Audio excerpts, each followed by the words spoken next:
Okay, so we got this beautiful Denver Zabuton, we call it Zabuton, beautiful Denver steak that we are going to sear up today from Herradina Wagyu out of Bakersfield, California, shops on Lake Havasu. All right, let's so when you're searing Wagyu, this is a great way to cook Wagyu beef because it's a safe way to do it.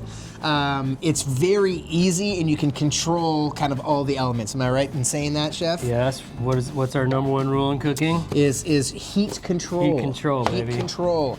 So you've salted this, right? Yep. So at home you could salt, you could pepper, you could put whatever seasoning you want on, but we're trying to taste the meat. We're trying to taste the Wagyu and really taste the terroir from California. This is gonna be really cool. So what's your pan at right now? So I always talk about searing Wagyu, colder the meat, the better. Where it's kind of the antithesis of what you learn when you're a kid growing up in restaurants. Yeah. Everybody's like, oh, you gotta temper your meats. Put your meat out, Get your meats up to room temp before you sear them. Not with Wagyu. Because the Wagyu fat melts at 70 degrees, starts to melt at 70 degrees. Yeah. So colder the better. And I always teach people, I have cold meat. Yep. Even toss it in the freezer on a stainless steel pan or a pan, some sort of insulator pan where it's going to pick up some of that chill. Yeah. Toss it in the freezer for 2, 3, 4 minutes before you sear it. Get it nice and cold. Hot pan. Yep. Cold meat, hot pan. Cold meat goes in hot pan. Pan temperature drops immediately to medium. Okay. We then turn our burner down. Yep. To medium. So you're starting with like a medium high to high heat. Yep. Meat goes in, then you turn it down to medium. Okay, got it. Yes. Sorry, this is my new burner. It's my maiden voyage. Beautiful. So I'm controlling my heat. Yeah, and cast iron's a good option. What's another good option? Stainless steel. Stainless steel. I love stainless steel. I really do. I'm down with all clad. Yeah. There's a bunch of different really nice stainless steel pans you can get. When you're looking for a really good stainless steel, it's the layered steel in the belly. So there's actual thicker steel layered together. You don't want just one layer of steel because it's bad heat control, right? Okay, so we're searing this up. We've turned it down to about medium heat. We're really, what are we trying to look for? You're moving it around, right? I am, yeah, and don't be afraid to move it around. Yeah. Always that first initial sear is the one that you want to look for before you start moving it around. Okay.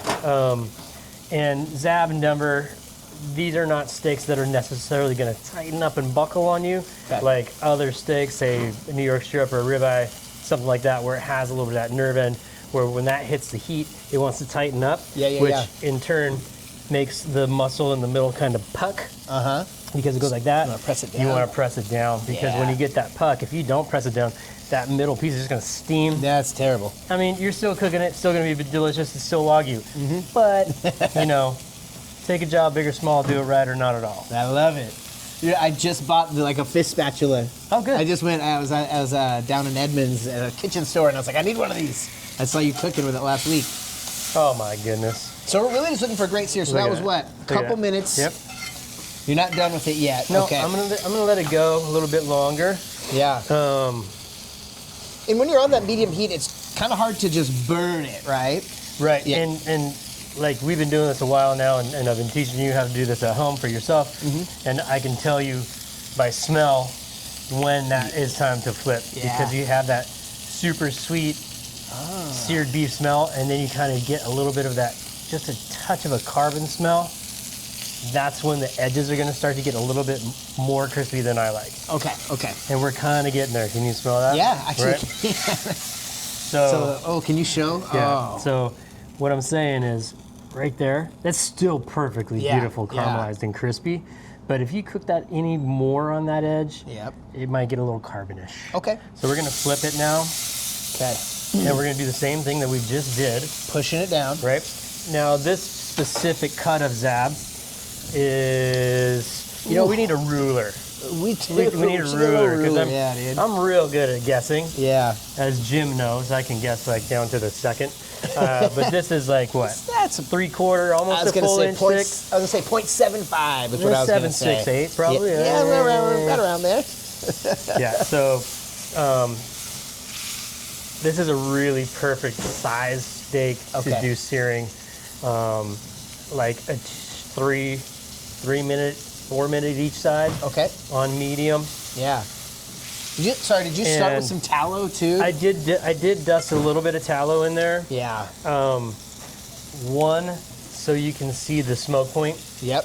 Right? So if you have just a dry pan, you can't really see the smoke point unless you're dipping your hand in there, and those of us who don't have molten lava fingers, yeah, like you can't tell when that's ready to be seared. So you put a little, you can put a little really mild flavor oil in there if you don't have any tallow. Okay. Grapeseed, avocado, a little dab of canola if you have to. Okay. But you know, we're steering away from olive oils and things that have like pretty robust flavors because, like we said in the beginning, we're trying to taste this beef. I want to taste the We want to taste the meat. beef. We want to taste the beef. We want to taste the ranch. We want to taste the bloodline. Yes. We want to taste the farm. We want to taste the terroir. We want to taste the feed. Yep, exactly. And that's why, you know, when we're doing this originally, I only use salt because I just want to taste the salted beef. I like that. No, you're right. Yeah, Nice. so we're good. We're going to keep moving that around. I like it when you move it around, you're kind of like connecting to all the other hot spots, right? Because sometimes that center can maybe get a little bit cool. And if you don't, don't do that, I lost our heat here. we got it. If you don't do that, then some of the edges of the pan that have a little bit of the beef crispies, they might burn. Yeah. And so you kind of keep moving it around. Okay. So yeah, like I move it around quite a bit. Yeah. You got little bits of crispy pieces that are lovely. Cool. And you can pick them up.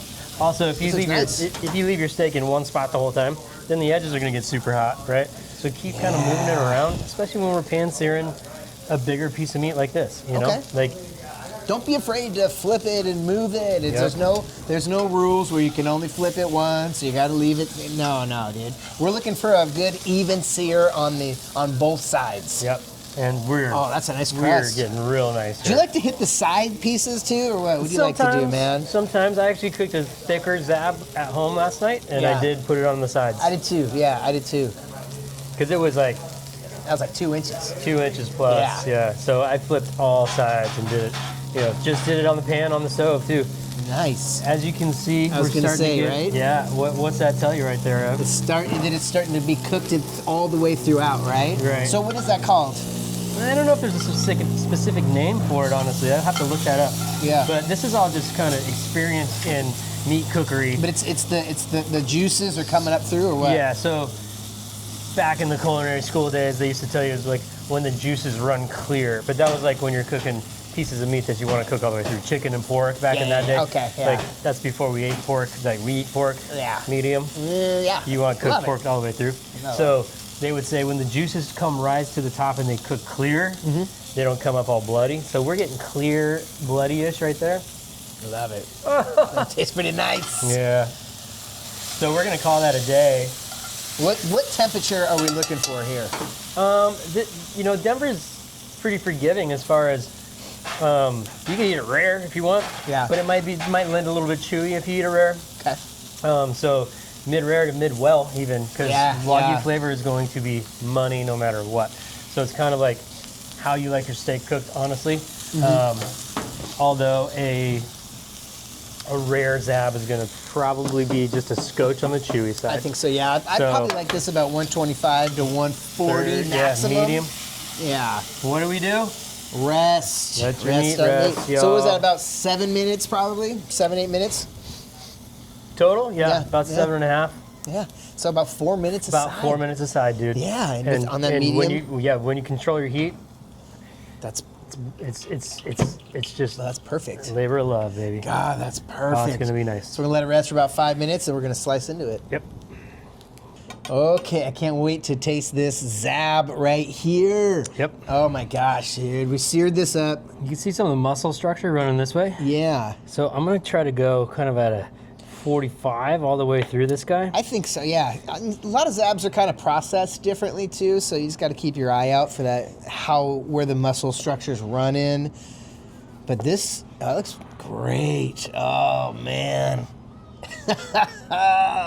Oh my gosh. That is perfect. I love it. That's perfectly cooked, and look at the fat running through. Dude, the intermuscular stuff going on right now is insane. I don't know if there's anything better than a Zab sometimes, man. God. Dude, I'm going. Okay. Let's go. What's it? Yeah.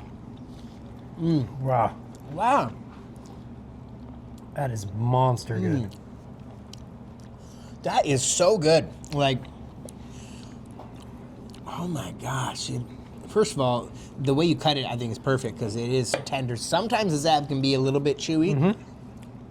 Shoulder cut. Coming from the shoulder, Wow. it just immediately like coats my mouth. That was really good. You can see the intermuscular fat. Wow, dude. I'm And this going was back. this was like a perfect mid rare. That is a perfect mid rare. Perfect mid rare. Right?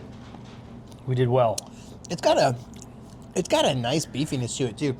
That's the I'm interested in the finish. yeah. It's a secret, bro. The secret. It's a secret, but it's. I mean, I like the way. First of all, this was marbled insanely beautifully, spider webbed. Yeah. It was awesome. It looks good, but there's. I didn't expect this to be as beefy as it is. I'm gonna guess corn. Oh, you might be right. Because when you say, a lot of people when they say corn, it's like it's a familiar. It's like a familiar Yeah, no, flavor. it's there. It's there. It's definitely there. But this is it's a lot beefier than I expected. That's delightful. But it's got that, of course, that beautiful butter Wagyu. Oh my God. That is I don't want to delightful. stop this, man. That is delightful. Hey, they're doing a good job down there in California, Lake Havasu. Love it. California and Lake Havasu. Love it, I know dude. it's different. It's beautiful. But that's great. That's is beautiful. Really good stuff. Dude, can't go wrong with Zab either. Bang bang boogie. Yeah, unreal. That's wild. Staff's gonna be happy today. Oh yeah.